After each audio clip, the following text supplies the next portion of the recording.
Alan Wasalam, the Wicked Nasty Pastor, and I'm back with another extra, as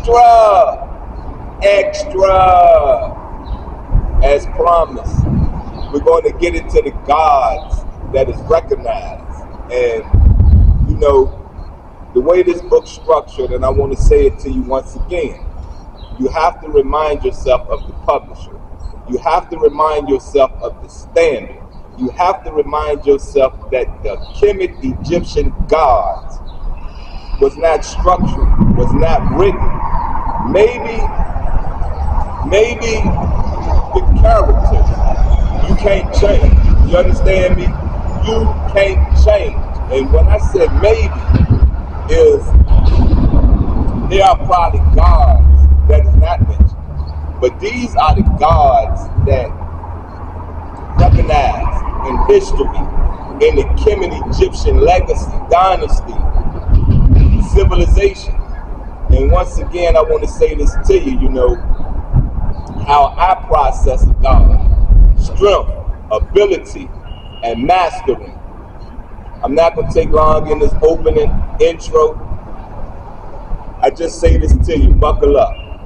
We're going to learn something. I've learned something. And yes, I'll proofread the first God, which I'm going to proofread all of these gods so I can get in my thought process and present this to you the right way. This is a detrimental part of our culture. You get me? Of our culture. And the first God that is mentioned will be the OgDoad. And it says, you know, the title, it says, the gods themselves. The OgDoad. We start with the gods of the OgDoad. The OgDoad pantheon were forces of nature that were eternal, primitive, and elemental. From 4 binary forms, 8 gods were derived. Now, 4, can that be air, water, fire, and earth? And I want to say something else to you, you know what I mean? I say the demiurge, you say Lord. I used to say Lord. You may say Allah. You may say Buddha. You know, I'm going to say this to you, right? There's one supreme creator that we really have not labeled. We have tried to label, but we really have not put a stamp on the name that we shall call the supreme creator.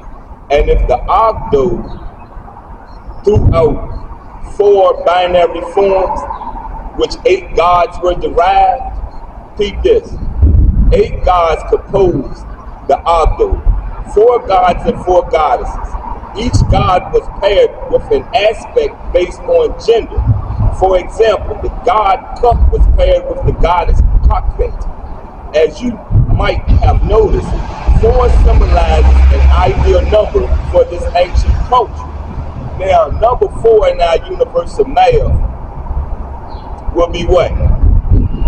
Come on, will be what? Yes, look, it's a whole lot up here. I'm telling you, it's a whole lot up here. I got to go back and look at the chart.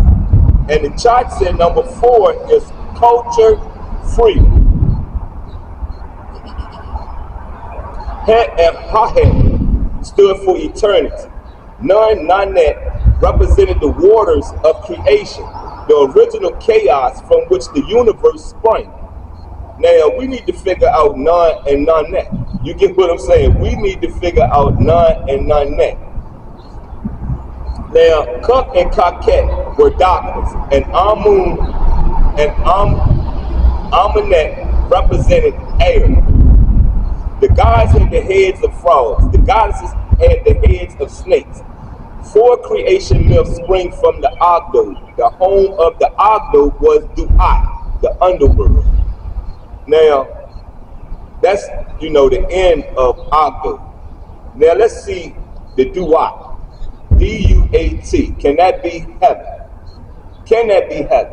You understand what I'm saying? And when we reflect back to where it says Kuk and Kaket were darkness, and Amun and Amunat representing air. Air is a part of me.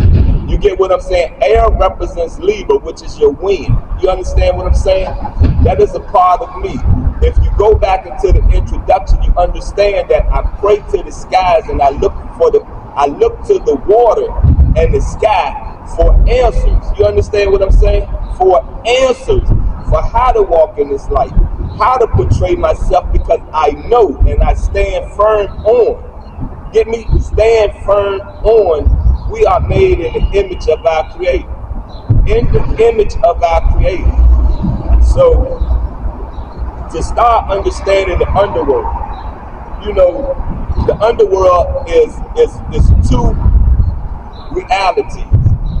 Heaven is eternal life, and hell is eternal death. If you go into the skies, you go into heaven, 9 times out of 10, this soul within your shell can be reincarnated. But if you're going into hell, that soul, you get me? That soul of evil deeds is burnt, is no longer needed upon this rock, in this universe. You get me? In this universe. Now, we learned in Stolen Legacy, the demiurge threw out 4 body parts. We figured that to be water, air, earth, and fire. Water, air, earth, and fire. You get what I'm saying? You understand? Look, I said before, this is a confusion, a culture with a lot of confusion in it. Not a lot of understanding went into it. A lot of networking went into it. And if you're just in this to network, then you're not standing firm in the civilization our ancestors structure. You know, we forge laws that right here in America is used every day. And I've ran across people, man and woman, gods and goddesses, kings and queens, that don't obey the laws of the land. You understand what I'm saying? The laws of the land, because in their mind, they see that, okay, these are man-made laws. No, these are laws that was presented in Kemet, Egypt, to structure our civilization. You understand what I'm saying? To structure our civilization. You know, it's the oldest dynasty to become civilized. And we're so content with being savages. I once was a savage. As I said in part 4 of the introduction, I struggle hard with discipline. I struggle very hard with discipline. And you know, the way I feel, you know, I'm always trying to figure out my purpose. I'm always trying to figure out when will I be called home. And it's probably not for me to figure. You get me? Because death comes like a thief in the night. You don't know the hour, you don't know the day, you don't know, period. It just comes. You feel me? It just comes. But I say this and I stand firm in belief that the day that you have fulfilled your destiny, your journey, you will be called home. Once again, you have been with the nasty pastor. We have just touched down on the OgDoad. That is the first god mentioned in this book, the Kemet Egyptian gods. Until next time, I love you and I'm out.